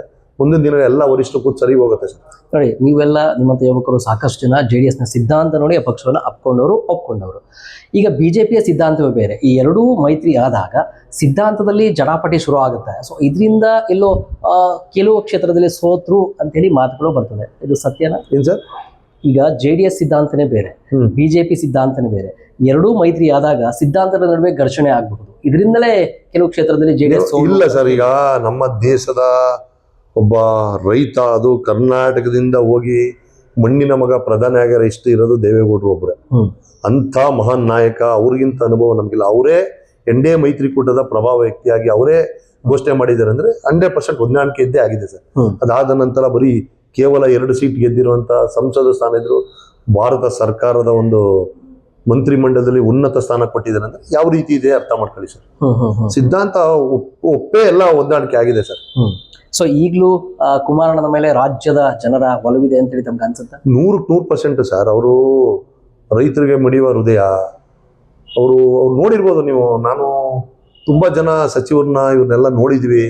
ಹತ್ತಿರದಿಂದ ಅಂತ ತುಂಬಾ ಕೈಗೆಟುಕುವಂತ ಸಿಗುವಂತ ಒಬ್ಬ ಮಂತ್ರಿ, ಒಬ್ಬ ಮಾಜಿ ಮುಖ್ಯಮಂತ್ರಿ, ಒಬ್ಬ ಮಾಜಿ ಪ್ರಧಾನಿ ಮಗ ಏನಾರು ಸರಳ ವ್ಯಕ್ತಿತ್ವ ಇದ್ರೆ ನಮ್ ಕುಮಾರಣ್ಣವರು ಸರ್. ಜೊತೆಗೆ ನಮ್ಮ ಹರೀಶ್ ಗೌಡ್ರ ಮುಖಾಂತರ ಸರ್, ನಮ್ಮ ಹರೀಶ್ ಗೌಡ್ರು ಅದೇ ರೀತಿ ಪಾಲಿಸ್ತಾರೆ ಮಾಡ್ತಾರೆ. ಸೊ JDS ಅಂದ ತಕ್ಷಣದಲ್ಲಿ ಒಂದಷ್ಟು ಜನ ಆರೋಪ ಏನಂದ್ರೆ ಇದು ಅಪ್ಪ ಮಕ್ಕಳ ಪಕ್ಷ, ಕುಟುಂಬಕ್ಕೆ ಬಿಟ್ರೆ ಬೇರೆಯವ್ರಿಗೆ ಒತ್ತು ಕೊಡಲ್ಲ ಅಂತೇಳಿ ಒಂದು ಆರೋಪ ಇದೆ. ಅದು ಸತ್ಯನಾ? ಇಲ್ಲ ಸರ್. ಎಲ್ಲಿ ಕುಟುಂಬ ಇಲ್ಲ ಭಾರತ ದೇಶದಲ್ಲಿ? ಎಲ್ಲಿ ಯಾವ ಸ್ಟೇಟ್ ಅಲ್ಲಿ ಕುಟುಂಬ ಇಲ್ಲ ಹೇಳಿ ಸರ್? ನೀವು ಕರುಣಾನಿಧಿ ಫ್ಯಾಮಿಲಿ ತಗೋಬಹುದು, ಪಾಟ್ನಾ CM ತಗೋಬಹುದು, ಲಲ್ಲೂ ಪ್ರಸಾದ್ ಯಾದವ್ ತಗೋಬಹುದು, ಕರ್ನಾಟಕದ ಯಡಿಯೂರಪ್ಪ ಅವ್ರು ತಗೋಬಹುದು, ಸಿದ್ದರಾಮಯ್ಯ ಅವ್ರು ತಗೋಬಹುದು. ಎಲ್ಲಿಲ್ಲ ಸರ್. ಇದು ಪ್ರಾದೇಶಿಕ ಪಕ್ಷದಲ್ಲಿ ಒಬ್ಬೊಬ್ರು ಒಂದೊಂದು ನೋಡ್ಕೋಬೇಕಾಗತ್ತೆ ಇನ್ಚಾರ್ಜ್. ಅದನ್ನ ಇವರು ಅಪ್ಪ ಮಕ್ಕಳು ಪಕ್ಷ ಅಂತಾರೆ. ಅವರಿಂದ ದೇಶಕ್ಕೆ ರಾಜ್ಯಕ್ಕೆ ಒಳ್ಳೇದಾಗಿದೆಯಾ ಅಂತ ನೋಡಲ್ಲ. ಅದು ಮುಖ್ಯ ಸರ್. ಅಪ್ಪ ಮಕ್ಕಳು ಅವೆಲ್ಲ ಹೋಯ್ತು ಸರ್. ಫಸ್ಟ್ ಹೇಳ್ತಿದ್ರು, ಈಗ ಯಾರು ಹೇಳಕ್ ಸಾಧ್ಯ? ಯಾಕಂದ್ರೆ ಅವ್ರವ್ರ ಮಕ್ಕಳು ಎಲ್ಲಾನು ತಂದೆ ಆಸೆ ಅನ್ನೋದು ಬಂದ್ಬಿಟ್ಟಿದೆ ಸರ್. ಹಾಗಾಗಿ ಸೊ ಈಗ ಎಲ್ಲರೂ ಒಂದು ತಮಿಳುನಾಡಲ್ಲಿ ಹೊಸ ಬದಲಾವಣೆ ಆಗಿದೆ. ಪ್ರಾದೇಶಿಕ ಪಕ್ಷ ಅಲ್ಲಿ ಗೆದ್ದಿದೆ. ಕರ್ನಾಟಕದಲ್ಲೂ ಕೂಡ ಮುಂದೆ ಪ್ರಾದೇಶಿಕ ಪಕ್ಷವೇ ಸರ್ಕಾರ ರಚನೆ ಮಾಡ್ತದೆ ಅಂದಾಗ ಎಲ್ಲರಿಗೂ ಇರುವಂಥದ್ದು JDS ಮಾತ್ರ ಅಂತೇಳಿ. ನಿಜವಾಗಿ ಈ ಬಾರಿ JDS ಅತ್ಯಧಿಕ ಸ್ಥಾನಗಳನ್ನ ಪಡೆದು ಗೆಲ್ಲುತ್ತಾ? ಅದು ಹೇಗ್ ಸಾಧ್ಯ ಆಗುತ್ತೆ ಸರ್? ಖಂಡಿತವಾಗ್ಲೂ ಆಗುತ್ತೆ ಸರ್. ಈಗ ಜನ ತುಂಬಾ ರೋಸ್ ಹೋಗ್ಬಿಟ್ಟಿದ್ದಾರೆ ಸರ್. ಎಲ್ಲಿ ನೋಡ್ತಾ ಇದ್ರ ಒಂದೇ ಒಂದು ಡೆವಲಪ್ಮೆಂಟ್ಸ್ ಇಲ್ಲ ಸರ್. ನಮ್ಗೆ ಸರ್ಕಾರ ಬಂದು 3 ವರ್ಷ ಆಯ್ತು ಸರ್. ಒಂದೇ ಒಂದು ರೋಡ್ ಡೆವಲಪ್ ಮಾಡೋಕೆ ನೀವು ಎದುರುಗಡೆ ನೋಡ್ತಾ ಇದ್ರ ಸ್ಟಾರ್ ಮೋಟರ್ ಟ್ರೈನ್ ಬಿದ್ದೋಗಿ ದೊಡ್ಡ ಮೋರ್ಚೆ ಮಾಡಕ್ಕೆ ದುಡ್ಡಿಲ್ಲ ಸರ್. ಏನ್ ಬಿಟ್ಟಿ ಯೋಜನೆಗಳು, ಕೆಲವ್ರಿಗೆ ಮೆಡಿಸಿನ್ಸ್ಗೆ ನಿಮ್ಗೆ ಗೊತ್ತು. ಸರ್ಕಾರಿ ನೌಕರಿಗೆ ದುಡ್ಡಿಲ್ಲ. ಯೂನಿವರ್ಸಿಟಿ ಅಂತ ಲಕ್ಷಾಂತರ ಜನಕ್ಕೆ ಎಜುಕೇಶನ್ ಕೊಟ್ಟಂತ ಯೂನಿವರ್ಸಿಟಿ ಸಂಬಳ ಇಲ್ಲ ಅಂತ ಹೋರಾಟ ಮಾಡ್ತಾರೆ. ಅಂತದ್ರಲ್ಲಿ ಇವ್ರು ಯಾವ ರೀತಿ ಸರ್ಕಾರ ನಡೆಸ್ಬೋದು ಹೇಳಿ ಸರ್? ಈಗ ಹೊಸ ಮುಖ್ಯಮಂತ್ರಿ ಬರ್ತಾ ಇದಾರೆ, ಅವರು ಏನು ಮಾಡಕ್ ಆಗಲ್ಲ ಸರ್. ಮುಖ್ಯಮಂತ್ರಿ ಅಷ್ಟೇ ಚೇಂಜ್ ಆದ್ರೆ ಆಡಳಿತಾತ್ಮಕ ಏನು ಆಗಲ್ಲ. ಇವರು ಯಾವ ಯೋಜನೆಗಳೆಲ್ಲ ತೆಗಿಬೇಕು, ಹೊಸ ರೀತಿ ಜನಕ್ಕೆ ಅನುಕೂಲ ಆಗಂತದ ರಾಜ್ಯದ ಮುಖ್ಯಮಂತ್ರಿ ಇದ್ರು ಸರ್. ನಮ್ಮ ಮೈಸೂರು ನಾವೇನೋ ಭರವಸೆ ಇಟ್ಕೊಂಡಿದ್ದ ಸರ್. ಇಲ್ಲಿ 100 ಜನ ಕೆಲಸ ಕೊಡ್ತಾರೆ, 100 ಸಾಫ್ಟ್ವೇರ್ ಕಂಪ್ನಿಗಳು ಬರುತ್ತೆ, ಎಲ್ಲೋ ಹೋಗುತ್ತೆ ಅನ್ಕೊಂಡ್ರೆ ಏನು ಬರ್ಲಿಲ್ಲ ಸರ್. ನಾವು ಅನ್ಕೊಂಡಿದ್ದು ನಿರಾಸೆ ಆಗಿದೆ. ಸೊ ನೋಡಿ, ಕರ್ನಾಟಕ ರಾಜ್ಯದ ಸರ್ಕಾರದ ಗ್ಯಾರಂಟಿ ಯೋಜನೆಗಳು ಉಳಿದ ರಾಜ್ಯಕ್ಕೂ ಮಾದರಿ ಆಗಿವೆ. ಸೊ ಗ್ಯಾರಂಟಿಯಿಂದ ಕಾಂಗ್ರೆಸ್ಗೆ ಮತ್ತೆ ಗೆಲುವು ಸಿಗಬಹುದು ಅನ್ನೋ ಒಂದು ನಿರೀಕ್ಷೆ ಇದೆ. ಸೊ ಇದಕ್ಕೆ ಪ್ರತಿಯಾಗಿ JDS ಬೇರೆ ಗ್ಯಾರಂಟಿಗಳನ್ನ, ಬೇರೆ ಜನಪರ ಕಾರ್ಯಕ್ರಮಗಳನ್ನ ನಂಬ್ಕೊಳ್ಳೋ ಚಾನ್ಸಸ್ ಇದೆಯಾ ಸರ್? ಯೋಜನೆಗಳು ಹೇಳಿದ್ನಲ್ಲ ಸರ್, ಯೋಜನೆ ಯಾರು ಕೊಡಬೇಡಿ ಅಂತ ಹೇಳ್ತಾ ಇಲ್ಲ ಸರ್. ಯೋಜನೆಯಲ್ಲಿ ಉಪಯೋಗ ಆಗುವಂಥದ್ದು.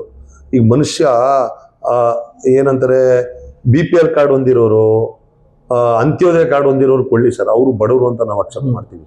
ಇನ್ನಿರೋರೆಲ್ಲ ತಗೊಂಡು ಕರೆಂಟ್ ಲೈಟ್ ಬಿಲ್ ಫ್ರೀ ಮಾಡ್ಕೊಂಡು ಈಗ ಎಲ್ಲಿ ಅಭಿವೃದ್ಧಿ ಏನಾಗುತ್ತೆ ಸರ್? ಸರ್ಕಾರಿ ಬಿಲ್ಡಿಂಗ್ಗಳು, ಸರ್ಕಾರಿ ನೌಕರಾಲಿ, ರಸ್ತೆಗಳಲ್ಲಿ, ಕುಡಿಯೋ ನೀರ್ಗಾಲಿ ಎಲ್ಲ ಆದ್ಯತೆ ಕೊಡ್ತಾವ್ರೆ ಸರ್. ಎಲ್ಲಿ ಕೊಡ್ತಾ ಇದ್ದಾರೆ ಹೇಳಿ? ಅಭಿವೃದ್ಧಿ ಶೂನ್ಯ. ಅಭಿವೃದ್ಧಿ 100% ಶೂನ್ಯ ಸರ್.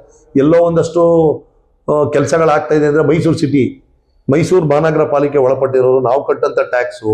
ನೀವ್ ಹೇಳ್ತಾ ಇದೀರಾ ಬಿಟ್ಟಿ ಯೋಜನೆ ಕೊಟ್ರು ಸರ್, ಈಗ ಫ್ರೀ ಯೋಜನೆಗಳು ಕೊಟ್ರು, ಏನ್ ಉಪಯೋಗ? ಒಂದು ಸ್ಟಾಂಪ್ ಡ್ಯೂಟಿ 50 ರೂಪಾಯಿ ಇತ್ತು, ಏನಾದ್ರು ನೋಟ್ರಿ ಮಾಡ್ಸೋಕೆ 500 ರೂಪಾಯಿ ಆಗಿದೆ. ರಿಜಿಸ್ಟ್ರೇಷನ್ ಮೌಲ್ಯ ಯಾವ ಮಟ್ಟಕ್ಕೆ ಏನಿದೆ? ಏನ್ ರೇಟ್ ಏನಾಗಿದೆ ಹೇಳಿ ಸರ್? ಜನರ ಮೇಲೆ ಬಡಿತಾವ್ರೆ ಸರ್ ಅವೆಲ್ಲ. ಪ್ರಕಾರ ರಾಜ್ಯ ಸರ್ಕಾರ ಏರಿಕೆ ಮಾಡ್ತಿದೆ ತರ ಅಂತ. ಹಾಗಾದ್ರೆ ಕೇಂದ್ರ ಸರ್ಕಾರದ ಕಾರ್ಯವೈಖರಿ ಹೇಗೆ ಅನ್ಸುತ್ತೆ ಸರ್? ಕೇಂದ್ರ ಸರ್ಕಾರದ ಕಾರ್ಯವೈಖರಿ ಬಗ್ಗೆ ನಾವು ಮೆಚ್ಚುಗೆ ವ್ಯಕ್ತಪಡಿಸಿದ್ರೆ ಭಾರತದ ದೇಶ ಅಂತ ಕಂಡಂತ ಅಪ್ರತಿಮ ನಾಯಕ ನರೇಂದ್ರ ಮೋದಿಜಿ. ಹಂಗಾದ್ರೆ ಅವರು ಬೆಲೆ ಏರಿಕೆ ಮಾಡ್ತಿರೋ ತಪ್ಪಲ್ಲ ಸರ್? ಬೆಲೆ ಏರಿಕೆ ಬೇರೆ ದೇಶಗಳಿಗೆ ಹೋಲಿಸ್ಕೊಂಡ್ರೆ ನಾವೇನು ಇಲ್ಲ ಸರ್. ಇವರು ಮನಮೋಹನ್ ಸಿಂಗ್ ಕಾಲದಲ್ಲೂ ಈ ತರ ಆದಾಗ ತುಂಬಾ ಏರ್ಸಿದ್ದಾರೆ ಸರ್. ಆ ತರ ಹೇಳಕ್ ಹೋದ್ರೆ ಇವರು ಅದಕ್ಕಿಂತ 100 ಪಟ್ಟು ಬೆಟ್ರು ಸರ್. ಅವರು ಏಕಾಏಕಿ 30-40 ರೂಪಾಯಿ ಎಲ್ಲ ಇವರು ₹2 ₹1 ಈ ರೀತಿ ಪರಿಸ್ಥಿತಿ ಹೆಂಗಿದೆ ಸರ್. ಬೇರೆ ದೇಶಗಳಲ್ಲಿ ಯುದ್ಧ ನಡೀತಾ ಇದೆ. ಈ ಸಮಯದಲ್ಲಿ ನಾವು ಮೊನ್ನೆ ತಾನೇ ಪ್ರಧಾನಿ ಅವರು ಕರೆ ಕೊಟ್ಟಿದ್ದಾರೆ, ದಯವಿಟ್ಟು ಅನ್ನೆಸೆಸರಿ ಯಾರು ಪೆಟ್ರೋಲ್ಗಳು ವೆಹಿಕಲ್ಗಳು ಆದಷ್ಟು ಅವಾಯ್ಡ್ ಮಾಡಿ, ಎಲೆಕ್ಟ್ರಾನಿಕ್ ಇದನ್ನ ಯೂಸ್ ಮಾಡಿ. ಅದು ಅವ್ರು ಹೇಳ್ತಾ ಇರೋದು ಏನಕ್ಕೆ ಹೇಳ್ತಾ ಇದಾರೆ ಅವರು, ಮುಂದಿನ ನಾಳಿನ ಒಂದು ಭವಿಷ್ಯಕ್ಕೆ ನಮ್ಮ ಜನಗಳ ಮೇಲೆ ಒಂದು ಯಾವುದೇ ಹೊಡೆತ ಬೀಳದೇ ಇರಲಿ, ನಾವು ಬೇರೆ ದೇಶದ ಮೇಲೆ ಡಿಪೆಂಡ್ ಆಗೋದ್ ಬೇಡ ಅನ್ನೋ ಉದ್ದೇಶದಿಂದ ಕೊಡ್ತಾ ಇದ್ದಾರೆ. ಅದನ್ನ ವಿರೋಧ ಪಕ್ಷಗಳು ತಿರ್ಚಿ ಪರ್ಚಿ ಬೇರೆ ಏನ್ ಬೇಕಾದ್ರೆ ಹೇಳ್ಬೋದು ಸರ್. ಮೋದಿ ಅವ್ರು ಏನಿದ್ರೆ ನಾವು ಅದು ಫಾಲೋ ಮಾಡ್ತೀವಿ. ಮೋದಿ ಹೇಳ್ದಂಗೆ ಬೆಲೆ ಏರಿಕೆ ಮಾಡೋದು ಪರವಾಗಿಲ್ಲ, ನಿಮ್ಗೆ ಅದ್ರ ಬಗ್ಗೆ ವಿರೋಧ ಇಲ್ಲ. ಬೆಲೆ ಏರಿಕೆ ಅಂದ್ರೆ ಯಾವ ರೀತಿ, ಯಾವ್ದ್ರ ಬಗ್ಗೆ ಬೆಲೆ ಏರಿಕೆ ಒಂದು ತೈಲ ದರ ಏರಿಕೆ ಮಾಡಿದ್ರೆ ಆಟೋಮೆಟಿಕಲಿ ಎಲ್ಲ ವಸ್ತುಗಳ ಬೆಲೆ ಏರಿಕೆ ಆಗಿ ಸರ್. ತೈಲ ಏರಿಕೆ ಪ್ರಪಂಚದಲ್ಲೇ ನೋಡಿದ್ರೆ ಇರಾನ್ ಅವರು ಯುದ್ಧ ಮಾಡ್ಬೇಕಾದ್ರೆ ತೈಲ ಟ್ಯಾಂಕರ್ಗಳನ್ನ ಹೊಡೆದಾಕೋರೆ ಸರ್. ಅಲ್ಲಿಂದ ಎಕ್ಸ್ಪೋರ್ಟ್ ಅವರು ನಮ್ ತರಿಸ್ಕೊಳ್ಳಂತ ಒಂದು ಇದು ಆರ್ಮೋಜ್ ಒಂದು ಜಲಸಂಧಿಯಲ್ಲಿ ಏನಾಗಿದೆ, ಎಷ್ಟು ಹಡಗುಗಳು ನಿಂತಿದೆ, ಗ್ಯಾಸ್ ಸಿಲಿಂಡರ್ ಏನಾಗಿದೆ, ಇವೆಲ್ಲ ನಮ್ಮೊಬ್ಬರಿಗೆ ಪ್ರಪಂಚದ ಎಲ್ಲರಿಗೂ ಆಗ್ತದೆ. ಅಂತದ್ರಲ್ಲಿ ಹೇಳಿಕೆ ಆಗೋದ್ರಲ್ಲಿ ಏನ್ ತಪ್ಪಿಲ್ಲ ಸರ್. ಅದು ಮತ್ತೆ ಎಲ್ಲ ಸದಾ ಸ್ಥಿತಿಗೆ ಬಂದ್ರೆ ಕಡಿಮೆ ಮಾಡ್ತಾರೆ ಸರ್. ಕರ್ನಾಟಕದಲ್ಲಿ ಯುವಕರಿಗೆ ಮಣೆ ಹಾಕ್ತಾರೆ JDS ಅವರು, ಹಾಗಾಗಿ ಯುವ ಜನತೆ ಕಂಪ್ಲೀಟ್ಲಿ JDS ಹತ್ತ ವಾಲ್ತಾರೆ ಅಂತ ಹೇಳಿ ಒಂದ್ ಮಾತಿದೆ. ಅದಕ್ಕೆ ಪೂರಕವಾಗಿ ಈಗ ನಿಖಿಲ್ ಕುಮಾರಸ್ವಾಮಿ ಅವರು ಸಾಕಷ್ಟು ಓಡಾಡ್ತಿದ್ದಾರೆ. ಸೊ ಯುವ ರಾಜ್ಯ ಘಟಕದ ಅಧ್ಯಕ್ಷರು ಕೂಡ ಅವರೇ ಆಗಿರೋದ್ರಿಂದ ಅವ್ರ ಹಿಂದೆ ಸತತವಾಗಿ ಸೋತರು. ಹಾಗಾಗಿ ಅವ್ರಿಗೆ ನಿಜವಾಗ್ಲೂ ಮುಂದೆ ರಾಜಕೀಯ ಭವಿಷ್ಯ ಇಲ್ಲ ಅಂತ ಹೇಳಿ ಕೆಲವರು ವಾದ ಮಾಡ್ತಿದ್ದಾರೆ. ನಿಖಿಲ್ ಅವರ ರಾಜಕೀಯ ಭವಿಷ್ಯ ಮುಂದೆ ಉಜ್ವಲ ಆಗಿರುತ್ತಾ ತಮ್ಮ ಪ್ರಕಾರ ಹೇಗೆ? 100% ಅವರು ಉಜ್ವಲ ಭವಿಷ್ಯನೇ ಸರ್. ಈಗ ಒಂದು ಶಿಲೆಗೆ ಒಂದು ಪೆಟ್ಟಿದ್ದಾಗಲೇ ಅದು ಮೂರ್ತಿ ಆಗುತ್ತೆ ಸರ್. ಇವತ್ತು ಅವರು ಸೋತಿದ್ದೀನಿ ಅಂತ ಎಲ್ಲೂ ಮನೆ ಕೂತಿಲ್ಲ. ನಡೆದ ಅಚಾನಕ್ಕಾಗಿ ನಡೆದ ವಿದ್ಯಮಾನಗಳಲ್ಲಿ ಅವ್ರು ಕ್ಯಾಂಡಿಡೇಟ್ ಆದ್ರು ಹೊರತು ನಾನೇ ಆಗ್ಬೇಕು ಅಂತ ಏನಾಗಿಲ್ಲ ಸರ್. ಅಲ್ಲಿ ಜನಗಳ ಕೆಲವು ವ್ಯತ್ಯಾಸ, ಅವ್ರು ಏನ್ ಕಡಿಮೆ ಓಟ್ ತಗೊಂಡಿಲ್ಲ ಸರ್. ಅವ್ರು ನಿಂತಿರೋಂಥ ಕ್ಷೇತ್ರದಲ್ಲಿ ಓಟ್ ಏನು 1:10 ಬಂದಿಲ್ಲ ಸರ್. ಅಲ್ಲಿ ಅವರು ಫೈಟ್ ಕೊಟ್ಟಿದ್ದಾರೆ. ಅವರು ಅವ್ರಿಗೆ ಆದಂತ ಒಂದು ಅನುಭವನ ಮುಂದೆ ದಾರಿ ಎರೆದಿ ರಾಜ್ಯದ ಭವಿಷ್ಯ ಕಂಡಂತ ಒಂದು ನಾಯಕ ನಮ್ಮ ಹರೀಶ್ ಗೌಡ್ರು ಮತ್ತು ನಿಖಿಲ್ ಅವರು ಸಂಘಟನೆಯಲ್ಲಿ ಇವತ್ತು ಕರ್ನಾಟಕದ ಅತ್ಯಂತ ರೌಂಡ್ ಹಾಕಬರ್ತಿದೆ ಸರ್. ಅವ್ರಿಗೆ ಆದಂತ ಫ್ಯಾನ್ಸ್ ಇದ್ದಾರೆ, ಅವ್ರಿಗೂ ಅನುಭವ ಆಗಿದೆ ಸರ್. ಅನುಭವಕ್ಕಿಂತ ಮತ್ತೊಂದು ಇದಿಲ್ಲ ಅಂತ ನನ್ನ ಅನುಭವ ಸರ್. ಅವ್ರು 100% ಮುಂದಿನ ದಿನ ಭವಿಷ್ಯದ ನಾಯಕರಾಗ್ತಾರೆ. ಅನುಭವ ಇದೆ, ನಮ್ಮ ಹರೀಶ್ ಗೌಡ್ರ ಜೊತೆಲಿದ್ದಾರೆ. ಈ ಒಂದು ಯುವ ಪಡೆನೆ ಬರ್ತಾ ಇದೆ ಅಂತ ಅನ್ಕೋತೀವಿ ಸರ್. ನಮ್ಮ ಒಂದು ಈಗ ನಾವೆಲ್ಲ ಯೂತ್ಸ್ ಇದ್ವಿ, ನಮ್ಗೆ ಯಾರು ಮಾದರಿ ಅಂದಾಗ ಇವ್ರು ಬರ್ತಾ ಇದ್ದಾರೆ ಸರ್. ನೋಡಿ, JDS ನಲ್ಲಿ ಯುವಕರ ಪಡೆ ಇದೆ. ತಾವು ಹೇಳಿದಾಗೆ ಸಾಕಷ್ಟು ಜನ ಯುವಕರು ತುಂಬಾ ಹುರುಪಿನಿಂದ ಕೆಲಸ ಮಾಡಿದ್ದಾರೆ. ಮುಂದೆ ಯುವ ಮುಖ್ಯಮಂತ್ರಿಗೆ ಸ್ಥಾನ ಕೊಡಬಹುದಾ JDS ನಲ್ಲಿ ಅಂತ? ಖಂಡಿತವಾಗ್ಲೂ ಸರ್. ಅನುಭವ ಇದೆಯಲ್ಲ ಸರ್, ಅನುಭವಕ್ಕಿಂತ ಯಾವ್ದು ದೊಡ್ಡದಿಲ್ಲ ಸರ್. ಈಗ ಅವರು ನಿಖಿಲ್ ಅವರು ಕೊಟ್ಟರು ನಿಭಾಯಿಸಂತ ಶಕ್ತಿ ಇದೆ ಸರ್. ಇವತ್ತು ಅವರ ಕುಟುಂಬದಲ್ಲಿ ಬರ್ಬೇಕಾದ್ರೆ ಅವರು ರಾಜಕೀಯದಲ್ಲೇ ಬಂದಿರೋದ್ರಿಂದ ಅವ್ರ ತಾತ ಮಾಜಿ ಪ್ರಧಾನಿಗಳು, ಅವ್ರ ತಂದೆ ಮಾಜಿ ಮುಖ್ಯಮಂತ್ರಿಗಳು 2 ಬಾರಿ, ಆಮೇಲೆ ಇವತ್ತು ಅವ್ರ ಚಿಕ್ಕಪ್ಪ ದೊಡ್ಡಪ್ಪ ಮಾಜಿ ಸಚಿವರು, ಅವರ ದೊಡ್ಡಪ್ಪ ಒಂದು ಉನ್ನತ ಅಧಿಕಾರದಲ್ಲಿದ್ದವರು ಸರ್. ಮನೆಯಲ್ಲಿ ಎಲ್ಲಾ ಸಿಕ್ತಾಗ ನಿಮ್ಗೆ ಆಟೋಮೆಟಿಕ್ ಆಗಿ ಬಂದ್ಬಿಡ್ತದೆ ಸರ್. ಆಗ್ತಾರೆ ನೋಡಿ, JDS ಬಹುಮತ ತಗೊಳ್ತು. ಸೊ ಸರ್ಕಾರ JDS ಸ್ವತಂತ್ರ ಸರ್ಕಾರ ಅಂದಾಗ ಒಂದು ಕಡೆ ಕುಮಾರಸ್ವಾಮಿ ಅವರು, ಮತ್ತೊಂದು ಕಡೆ ನಿಖಿಲ್ ಕುಮಾರಸ್ವಾಮಿ ನಿಲ್ಲಿಸಿದಾಗ ಇವರಿಬ್ಬರಲ್ಲಿ ಮುಖ್ಯಮಂತ್ರಿ ಸ್ಥಾನಕ್ಕೆ ಯಾರು ಅರ್ಹರು ಅಂತೇಳಿ ತಮ್ಮ ಪ್ರಕಾರ ಸರ್? ಅದು ವರಿಷ್ಠರು ತೀರ್ಮಾನ ಮಾಡ್ತಾರೆ ಸರ್. ಜನರು ಏನ್ ಬಯಸ್ತಾರೆ ಅದಂತೆ ನಡೀತಾರೆ ಸರ್. ನಿಮ್ಮ ಪ್ರಕಾರ ಯಾರು ಸರ್? ನಾನು ಹೇಳ್ತಾ ಇದ್ದೀನಲ್ಲ ಸರ್, ಕುಮಾರಣ್ಣವರು ಎಲ್ಲಿವರೆಗೂ ರಾಜಕಾರಣ ಮಾಡ್ತಾರೆ ಅಲ್ಲಿವರೆಗೂ ನಿಖಿಲಣ್ಣ ಬೆಂಬಲ ಆಗಿರ್ತಾರೆ. ಅವ್ರಿಗೆ ನಮ್ಮ ಹರಿಸ್ಕೊಟ್ಟು ಬೆಂಬಲ ಆಗಿರ್ತಾರೆ. ಅದು ಅವರ ನೇತೃತ್ವದಲ್ಲಿ ಏನ್ ಅವತ್ತಿಗೆ ಏನಾಗಬೇಕು ಅದಾಗತ್ತೆ ಸರ್. ಸೊ ವರಿಷ್ಠ ಹೇಳಿದಾಗ ತಾವು ಕೇಳ್ತೀರಾ? ಖಂಡಿತವಾಗಿ ನೋಡಿ, ಎಲ್ಲ ರಾಜಕೀಯ ವಿಶ್ಲೇಷಕರು, ತಜ್ಞರು, ಒಂದಷ್ಟು ಹೊಸ ಯೋಜನೆಯನ್ನು ರೂಪಿಸುವವರು ಕೂಡ JDS ಹತ್ತ ಒಲವು ತಾಳ್ತಿದ್ದಾರೆ. ಸೊ ಮುಂದೆ JDS ಗೆಲ್ಬಹುದು ಕರ್ನಾಟಕದಲ್ಲಿ ಅಂತ ಹೇಳಿ. ಈ ಮಾತು ಸತ್ಯ ಆಗುತ್ತಾ? ರಾಜಕೀಯ ತಜ್ಞರು ಕೂಡ JDS ಪರವಾಗಿ ಬರ್ತಿರೋದ್ರಿಂದ ಇದು JDSಗೆ ಪ್ಲಸ್ ಪಾಯಿಂಟ್ ಆಗುತ್ತಾ ನಿಮ್ಗೆ ಅನ್ಸುತ್ತೆ?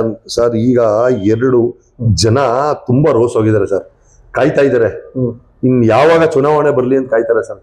ನೀವು 2027 ಬರುತ್ತೋ 28 ಬರುತ್ತೋ ಚುನಾವಣೆ ಕಾದ್ ನೋಡಿ ಸರ್. ಅವತ್ತು ರಿಸಲ್ಟ್ ಬಂದಾಗ ನಾನು ಇರ್ತೀನಿ, ನೀವು ಬರ್ತೀರಾ, ಒಂದು ಕಾಫಿ ಕುಡಿತಾ ಮಾತಾಡೋಣ ಸರ್. ಅಧಿಕಾರದಲ್ಲಿ ಯಾರು ಇರ್ತಾರೆ ಅಂತ ನೀವೇ ಹೇಳ್ತೀರಾ ಸರ್. ಎಸ್, ಇಲ್ಲಿ ಬಿಜೆಪಿ JDS ಮೈತ್ರಿ ಆಗಿರೋದ್ರಿಂದ ಸಂಸದರು ಕೂಡ ನಿಮ್ಮವರೇ ಇದ್ದಾರೆ, ಇಲ್ಲಿಯ ಶಾಸಕರು ಕೂಡ ನಿಮ್ಮವರೇ ಇದ್ದಾರೆ, ಮುಂದೆ ಸರ್ಕಾರ ಕೂಡ ಆಗ್ಬಹುದು ಅಂತೇಳಿ ನೀವೇ ಹೇಳ್ತಿದ್ದೀರಾ. ಒಂದಷ್ಟು ಜನ ನೋಡ್ತೀರಿ, ನಮ್ಮ ಮಂಜಣ್ಣ ಇದ್ದಾರೆ. ಸೊ ವಿಜಯನಗರ ಮಂಜಣ್ಣ ಎಸ್ಪೆಷಲಿ ನಮ್ಮ ಕ್ಷೇತ್ರನ ಅವ್ರು ಪ್ರತಿನಿಧಿಸ್ತಾರೆ. ಅವರು ನಮ್ಗೆ ಏನ್ ಹೇಳ್ಬೋದು ಅಂತೇಳಿ. ಹಾಗಾಗಿ ನಿಮ್ಮ ವ್ಯಾಪ್ತಿಯ ಜನತೆಗೆ ಏನ್ ಹೇಳಿಕ್ ಬಯಸ್ತೀರಾ ಸರ್? ನಾನು ನಮ್ಮ ಒಂದು ಆಸೆ ಮೈಸೂರು ಮಹಾನಗರ ಪಾಲಿಕೆ ಚುನಾವಣೆಯಲ್ಲಿ ನಿಂತು ನಮ್ಮ ವಿಜಯನಗರನ ಮೈಸೂರಿಗೆ ಮಾದರಿ ಮಾಡಬೇಕು ಅನ್ನೋದಿದೆ ಸರ್. ನಾವು ನಮ್ಮ ವಿಜಯನಗರನ ಮಾದರಿ ಮಾಡಬೇಕು ಅನ್ನೋದು ನಮ್ಮ ಕಾನ್ಸೆಪ್ಟ್ ಇದೆ ಸರ್. ನಮ್ಮ ಗುರುಗಳಾದಂಥ ಹರೀಶ್ ಗೌಡ್ರು ಮಾರ್ಗದರ್ಶನದಲ್ಲಿ ವಿಜಯನಗರನ ಮೈಸೂರಿಗೆ ಮಾದರಿ ಮಾಡಬೇಕು ಅನ್ಕೊಂಡಿದ್ದೀನಿ ಸರ್. ಮುಂದಿನ ಬರೋ ಮಹಾನಗರ ಪಾಲಿಕೆ ಚುನಾವಣೆ ಸ್ಪರ್ಧಿಸಿ JDS ಇಂದ ನಾನು ಫಸ್ಟ್ ಮಾಡಬೇಕಾಗಿದ್ದು ನಮ್ಮ ಜನಗಳಿಗೆ ಸೇವೆ. ನನಗೆ ಮತ ಹಾಕಿದಂತ ವಿಜಯನಗರ ಜನತೆಗೆ ನಾನು ನನ್ನ ಉಸಿರಿರೋವರೆಗೂ ಕೃತಜ್ಞತೆ ಆಗಿರ್ತೀನಿ ಸರ್. ಎಸ್ ವಿಜಯನಗರನ ಮಾದರಿಯಾಗಿ ಕೊಂಡೊಯ್ತೀನಿ ಸರ್. ಎಸ್, ನೀವು ಗ್ರಾಮ ಪಂಚಾಯತಿನ ಹೈಟೆಕ್ ಸದಸ್ಯರಾಗಿದ್ರಿ, ಹಾಗೆ ನಿಮ್ಮ ವ್ಯಾಪ್ತಿಯ ಕಾರ್ಪೊರೇಟ್ ವ್ಯಾಪ್ತಿಯ ಏನಿದೆ ಸ್ಪರ್ಧೆ, ಅಲ್ಲಿ ಕೂಡ ಹೈಟೆಕ್ ವಾರ್ಡನ್ನು ಮಾಡ್ತಾರೆ ಅಂತ ನಂಬಿಕೆ ನಮಗಿದೆ. ವಿಜಯಮಾಲೆ ತಮ್ಗಾಗ್ಲಿ, ಮುಂದೆ ನೀವು ಅನ್ಕೊಂಡಂಗೆ JDS ಸರ್ಕಾರ ಬರಲಿ. ಸೊ ಎಲ್ಲರಿಗೂ ಒಳಿತಾಗಲಿ ಅಂತೇಳಿ ನಮ್ಮ ವಾಹಿನಿ ಪರವಾಗಿ ಎಲ್ಲ ಜನತೆ ಪರವಾಗಿ ತಮಗೆ ಧನ್ಯವಾದಗಳು.